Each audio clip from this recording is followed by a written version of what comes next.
नमस्कार, आप देख रहे हैं पीजी न्यूज। मैं प्रवीण आप सभी का बहुत बहुत स्वागत करता हूं। दोस्तों, इस वक्त मेरी मौजूदगी यूपी के वाराणसी में है और हमारे साथ आप जिसे फ्रेम में देख रहे हैं नेशनल इक्वल पार्टी के राष्ट्रीय अध्यक्ष शशि प्रताप सिंह जी हैं।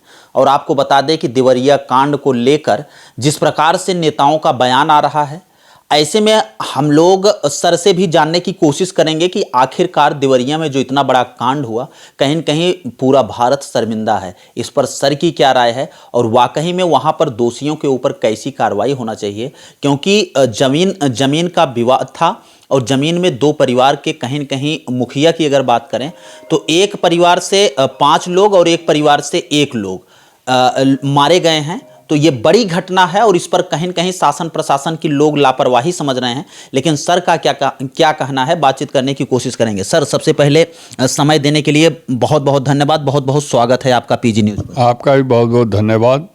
आप हमारे यहाँ आए हमारे न्यूज कवर करने के लिए।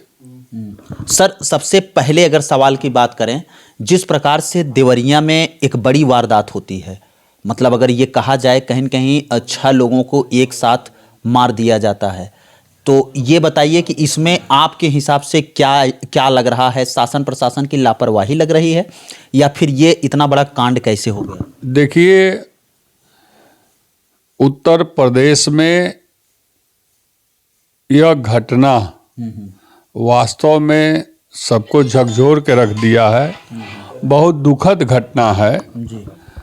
और मैं तो भगवान से प्रार्थना करता हूँ कि जिसके घर में ये घटना घटी है, भगवान उनको शक्ति प्रदान करें दुख सहने की। और इस पर जो नेता लोग नेतागिरी करना चाह रहे हैं और जो नेतागिरी कर रहे हैं और वाद विवाद को बढ़ा रहे हैं न्यूज़ चैनलों के माध्यम से या अखबार के माध्यम से, मैं उन लोगों को कहना चाहता हूँ कि नेतागिरी करने के लिए बहुत जगह है। किसी की लाश पर नेतागिरी करना, किसी के परिवार के दुख पर नेतागिरी करना, ये आपके लिए और जो लोग भी कर रहे हैं वो लोग मानव जाति के लोग, मैं नहीं मानता हूं उन लोगों को, क्योंकि यह आकस्मिक घटना घटी थी। मैं सरकार से कहना चाहता हूं और वहां के लोगों से भी एक बात कहना चाहता हूं कि यह सोचने वाली विषय है कि क्या आज के इस आधुनिक युग में किसी के घर के सामने किसी की हत्या हो जाती है और 1 घंटे तक किसी को जानकारी नहीं होती है,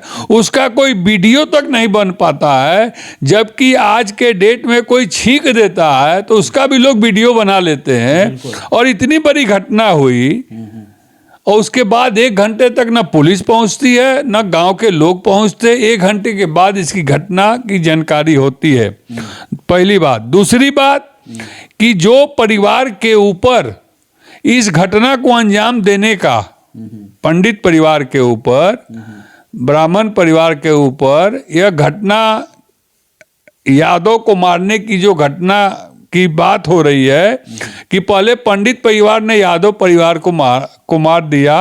अब बताइए कि क्या कोई व्यक्ति किसी को मारने के बाद घर में बैठा रहेगा कि वो भाग जाएगा? वो भाग जाएगा। ये बड़ा सवाल है, सही कह रहे हैं आप बताइए कि एक झापड़ मार देने के बाद भी आदमी बचने का प्रयास करता है। और जिस ब्राह्मण परिवार के ऊपर यह हो रहा कि पहले उसने मारा, तो क्या वो ब्राह्मण परिवार का एक भी सदस्य भाग नहीं सकता था? या उस ब्राह्मण परिवार को जब पता चला तो क्या उसने पुलिस को इन्फॉर्म किया? यह सोचने वाली बात है, यह जांच का विषय है। बिल्कुल सही कह रहे हैं, क्योंकि मारने वाला व्यक्ति पूरा घर छोड़ के डर से भाग जाएगा, क्योंकि अकेला वहां रहता है वो। सर, खबरें तो बहुत चल रही हैं। दूसरी बात सुनिए, देखिए, अगर इसका सही जांच होगा तो इसमें तीसरा कोई व्यक्ति का हाथ मुझे समझ में आ रहा, जो मैं दूरदर्शन, टीवी, मीडिया और सोशल मीडिया पर देख रहा हूं। क्योंकि स्वाभाविक है कि जो व्यक्ति इतना बड़ा कांड करेगा, इससे बड़ा कोई कांड नहीं होता। इतना बड़ा कांड करने के बाद घर में बैठा रहेगा आराम से, और उस घर का एक सदस्य बलिया गया हुआ है पूजा पाठ कराने के लिए, और 1 घंटे तक पुलिस को इन्फॉर्म करने के बाद 1 घंटे तक पुलिस नहीं पहुंचती है, 45, 47, 48 मिनट के बाद पुलिस पहुंचती है, तब तक वो आदमी वो ब्राह्मण परिवार घर में है। वो तो पूरा परिवार भाग के थाना चला गया होता, अच्छा अपने बचाव के लिए। जी, अच्छा ये बताइए सर कि जिस हिसाब से योगी सरकार हमेशा ये दावा करती है जीरो टॉलरेंस की, अगर बात किया जाए कि हमारी जो पुलिस है कहीं न कहीं अगर कहीं घटना होती है तो वो तुरंत पहुंच जाते हैं, फेल है। वहां क्यों नहीं पहुंची? वहां पर 112 नंबर जो है भी नहीं पहुंच पाई 1 घंटे के अंदर में 112 नंबर को टोटली या जियो में लिखा हुआ है कि फोन करने के 20 मिनट के अंदर पुलिस को पहुंचना है। हाँ। और पुलिस 1 घंटे तक नहीं पहुंचती है, तो ये सरकार का 112 नंबर 100% फेल है। पहली बात। दूसरी बात, पुलिस अगर वहां पहुंचती है, उस गांव में चौकीदार होगा, सरकारी कोई ना कोई मुलाजिम होगा, कोई भी व्यक्ति ऐसा नहीं था जो वीडियो बना लेता या पुलिस को 112 नंबर या थाने पे एसओ को या एसपी को खबर करता। 1 घंटा समय लगेगा किसी को खबर करने में। इसमें दाल में कहीं काला है और या इसमें कहीं ना कहीं साजिश दिखाई दे रही है, और इसलिए इसकी जांच होनी चाहिए। और जहां तक सवाल अभी बारंबार टीवी पे आ रहा है, किसी का घर गिरा देने वाली बात, यह चर्चा भी हो रही है कि प्रेम यादव के घर पर बुलडोजर चलेगा। क्यों चलेगा प्रेम यादव के घर पे बुलडोजर? मैं पूछना चाहता हूं, कह रहे हैं कि वो जो घर बनवाए हैं वो सरकारी जमीन पर बनवाए हैं। क्यों बनवाने दिया वहां का लेखपाल, तहसीलदार और कानून को अमीन? क्यों बनाने दिया घर? उतनी बड़ी बिल्डिंग बनी, गांव में लेखपाल घूमता है, तहसीलदार घूमता है, कानूनगो घूमता है, अमीन घूमता है, पुलिस प्रशासन घूमती है, उतनी बड़ी बिल्डिंग बनाने क्यों दिया? और प्रेम यादव कोई माफिया, गुंडा, बदमाश, क्रिमिनल हिस्ट्री सीटर तो नहीं था। वो प्रधान रहा और जिला पंचायत सदस्य था भी वर्तमान में। और माननीय योगी जी जो मकान अभी गिराने का काम कर रहे थे, वो बेनामी संपत्ति, अवैध संपत्ति, गुंडई और बदमाशी से अर्जित की हुई धन की संपत्ति को गिराने का काम कर रहे थे, चाहे वो कोई भी हो। प्रेम यादव ने तो ऐसा कोई काम किया नहीं है। प्रेम यादव को आकस्मिक उसकी मौत हो जाती है।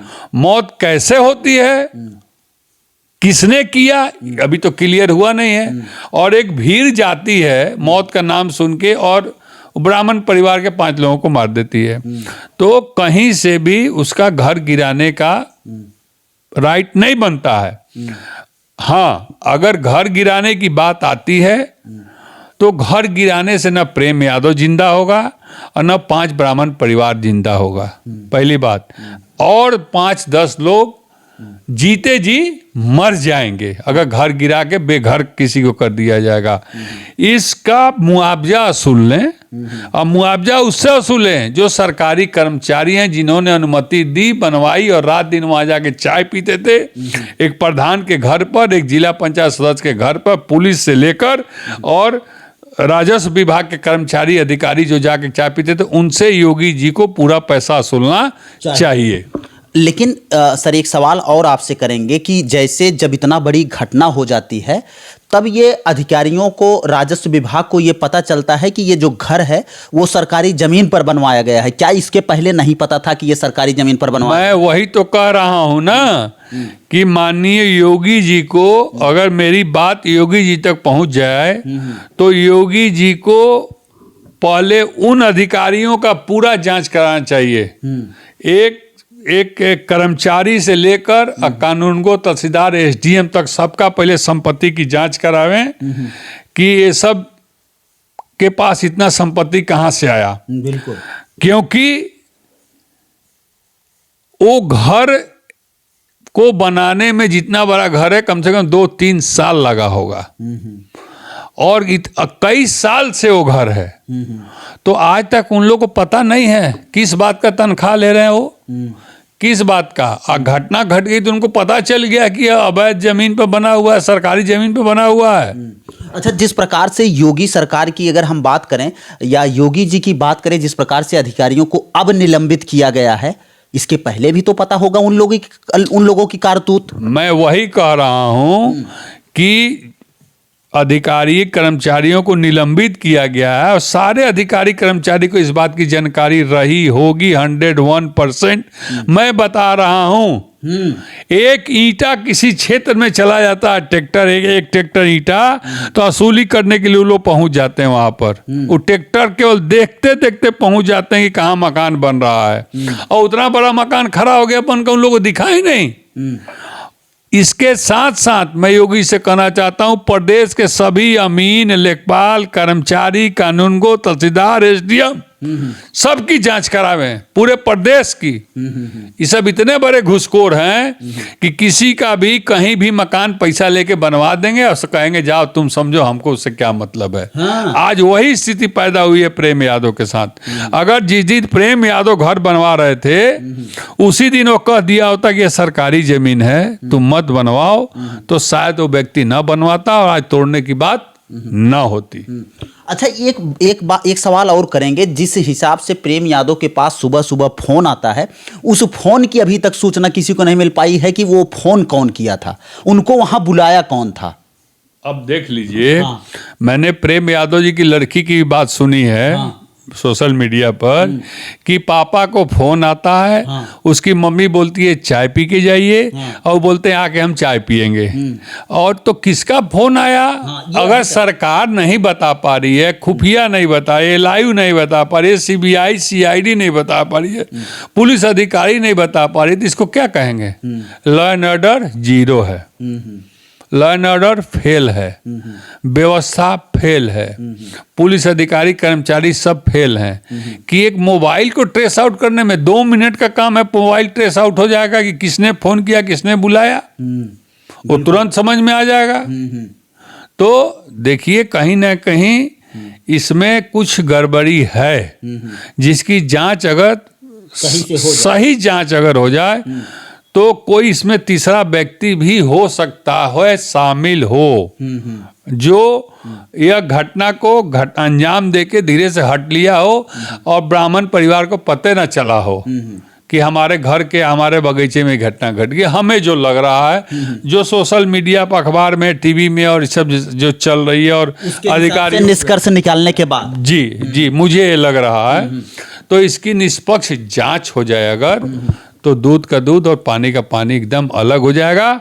और इस तरह की वारदात से उत्तर प्रदेश बच जाएगा। अगर इसमें लीपापोती किया गया तो इस तरह की वारदात उत्तर प्रदेश में और बढ़ेगी, कर्मचारी अधिकारियों का मन बढ़ेगा, गुंडा बदमाश माफियाओं का मन बढ़ेगा, और प्रेम यादव और ब्राह्मण परिवार सत्यप्रकाश दुबे जैसे परिवार के लोग, इसी तरह गरीब लोग मारे जाएंगे।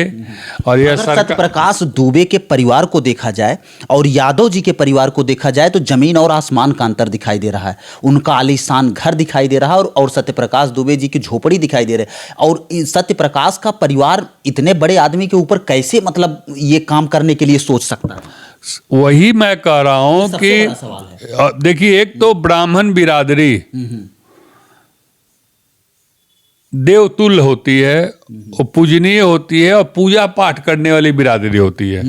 ये सनातन धर्म में है। और मैं एक बात और कहना चाहता हूं कि इस पर 100% राजनीति नहीं होनी चाहिए। जिस तरह नेता लोग वोट के लिए लाश पर जाकर राजनीति करने का, उनके दरवाजे पर काम करना शुरू कर दिए हैं, वो काम नहीं होना चाहिए।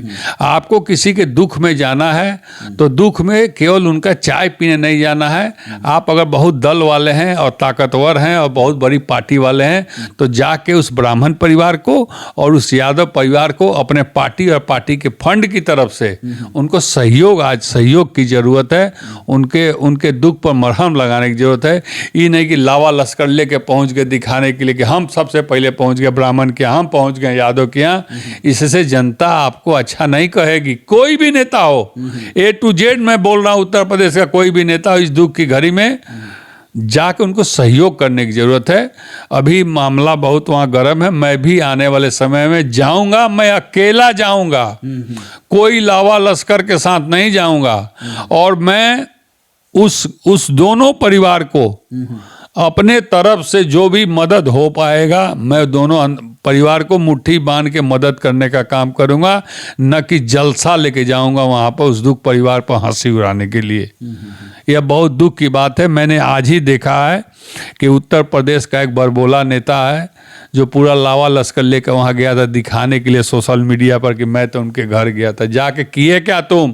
कै लाख रुपए का मदद किए ब्राह्मण परिवार को, कै लाख रुपए का मदद किए तुम यादव परिवार को? खाली लावा लश्कर दिखाने के लिए तुम वहाँ पहुँच जाओगे? अगर कोई भी उत्तर प्रदेश का नेता जाता है तो जाए, मगर उस परिवार को इस दुख की घड़ी में मदद की जरूरत है। अगर बिना मदद किए आता है तो ऐसे नेताओं को मैं थूकता हूँ कि दुख की घड़ी में आप जाकर चेहरा दिखाकर और सोशल मीडिया पर चमकाने का जो काम कर रहे हैं, ये काम बंद होना चाहिए। दुख की घड़ी में दुख की बात होनी चाहिए और सहयोग की बात होनी सहयोग की बात होनी चाहिए। तो आपको बता दें कि ये देखिए हमारे साथ अपने पक्ष रख रहे थे शशि प्रताप सिंह जी, जो नेशनल इक्वल पार्टी के राष्ट्रीय अध्यक्ष है। ये बातचीत कैसी लगी और अगर इनके बात से आप सहमत हैं, इस वीडियो को ज़्यादा से ज़्यादा शेयर करें। चलिए मिलते हैं फिर से एक नेक्स्ट वीडियो में और एक नई खबर के साथ। तब तक के लिए हमें दीजिए इजाज़त। जय हिंद, जय भारत।